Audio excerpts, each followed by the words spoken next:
High, আমি হচ্ছে রায়হান রাফির মুভি প্রেসার কুকার দেখছি গতকাল। আম, আমি বনতা এক্সপ্রেস দেখতে চাইছিলাম, বাট ওটা টিকিট ছিল না, সো প্রেসার কুকার দেখলাম। It's a good movie.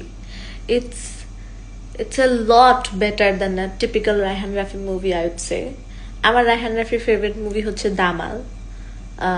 Least talked about movie, like least talked about Raihan Rafi movie, but I really liked it. But typical Raihan Rafi মুভির ফিমেল ক্যারেক্টারগুলো কেমন হয়, যে একটা অনেক সুন্দর মেয়ে থাকে, সেই মেয়ে হচ্ছে এরকম হানি ট্র্যাপ করে প্রেমের পাল্লায় মাসুম ছেলেদেরকে ক্রিমিনাল বানায়, একটা চাটাকদার একটা আইটেম সং থাকবে, ইউনো। মাঝে এরপরে অ্যানিমাল রিলিজ হওয়ার পর সব মুভি একটু অ্যানিমালিশ হওয়া শুরু হয়েছে, অ্যানিমালিস্টিক হওয়া শুরু হয়েছে, মানে ওই সেম ওল্ড রেসিপি। সো ওই রেসিপির বাইরে একটা রায়হান রাফি। সো সেই হিসেবে আমার কাছে খুবই ভালো লাগছে, বিকজ এখানে ফিমেল ক্যারেক্টারগুলো কোনো ব্ল্যাক অ্যান্ড হোয়াইট না, ইদার খুব ভালো লক্ষ্মী, না হলে শয়তানের শয়তান। এই এরকম তো মানুষ হয় না, না মানুষ তো mix of everything. Black and হোয়াইটের মাঝখানে আমরা সবাই একটু গ্রে, রাইট? সো ওই গ্রে এরিয়াটা, যে হিউম্যান ক্যারেক্টার যে কমপ্লেক্সিটিস, ওইটা এখানে আছে। So that's really amazing. That too, like একটা I would say a female-led movie. So that's great. I would give it a solid 7 out of 10.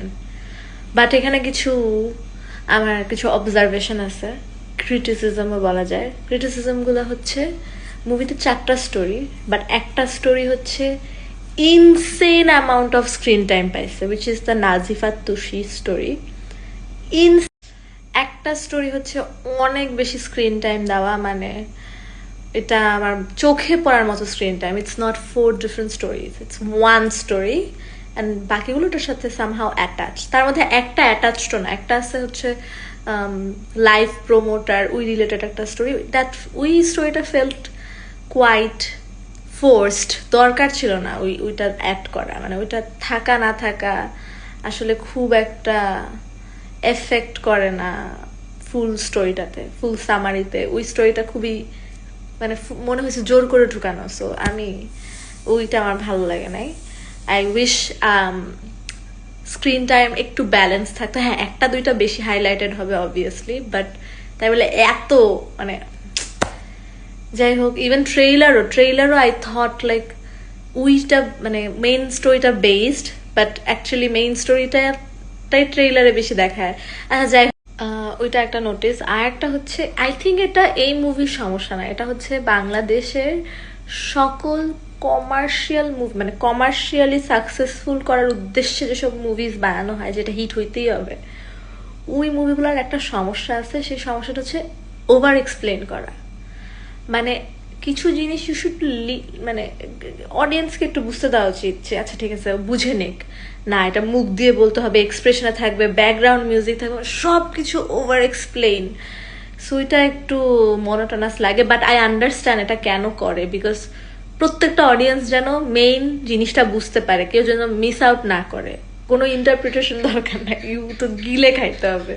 So এটা শুধু এই মুভি না, এটা আমি অনেক মুভিতে, স্পেশালি কমার্শিয়াল মুভিজ গুলাতে আমি খেয়াল করছি যে এই জিনিসটা করে। সো আমার ওটা খুবই বিরক্ত লাগে, বাট আমি বুঝি, কারণ ওই সিনগুলো না থাকলে আমার আম্মু আবার বুঝে না কি চলতেছে, আম্মুকে আবার বুঝানো লাগে।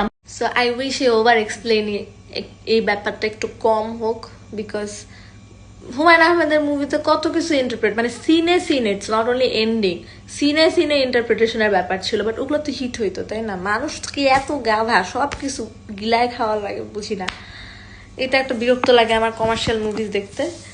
আর একটা, নাজিফা তুষির অ্যাক্টিং আমার খুবই ভালো লাগছে। আমি হাওয়াতেও খেয়াল করছি, she has a blank expression, like একটা ব্ল্যাঙ্ক ফেসও দিতে পারে, যেটা ও এখানে এই ক্যারেক্টারটার মধ্যেও দিছে। Characters are very different from হাওয়া, বাট ওই ফেসটা দুইটা ক্যারেক্টারই গেছে। এখন আমি জানি না, যদি খুব বেশি কটমটাওয়ালা এক্সপ্রেশন দেওয়া লাগতো তখন ওকে কেমন লাগতো দেখতে, আমি এটা জানি না, বাট দ্যাট ব্ল্যাঙ্ক ফেসওয়ালা ফেস, ওইটা যেটা ও বানায়, ওইটা খুবই, মানে দুইটা ক্যারেক্টারই আমার কাছে খুবই ভালো লাগছে। কিন্তু একটা অবজারভেশন আছে, সেটা হচ্ছে, চলে যাবে। আচ্ছা, আরেকটা অবজারভেশন আছে, সেটা হচ্ছে কিছু কিছু জায়গায় আমার মনে হয়েছে যে ভয়েস ওভার অ্যান্ড অ্যাক্টিং এর মধ্যে একটা গরমিল কিছু কিছু জায়গায় এটা মানে ব্লিক হয়। যেমন sometimes she is crying, like একটু আস্তে আস্তে অল্প অল্প কান্না, কিন্তু ভয়েস ওভার এটা শোনাচ্ছে এরকম, এটাও দিচ্ছে না এক্সপ্রেশনটা, বাট ভয়েস ওভারে এরকম সাউন্ড হচ্ছে। সো ওইটা আমার একটু চোখে পড়ছে। এখন এগুলা মানে এগুলা জাস্ট কিছু জিনিস বাদে ওভারঅল মুভিটা কিন্তু ভালোই আছে, মানে the whole summary, and especially considering the fact that usually Raihan Rafi যে টাইপের মুভি বানায়, he is currently the most commercially successful director, you know. So we safe recipe বাইরে এসে যে একটা কিছু হয়েছে, I am very happy about it, I am really, খুবই ভালো লাগছে জিনিসটা। সো ইয়া, তোমরা দেখতে পারো। এসব ছোটখাটো কিছু ফ্লস ছাড়া এটা কিন্তু ওভারঅল একটা মুভি, যে মুভিতে ফিমেল ক্যারেক্টারগুলা খুবই কমপ্লেক্স, অ্যান্ড ওই ক্যারেক্টারগুলা লিড ক্যারেক্টার্স।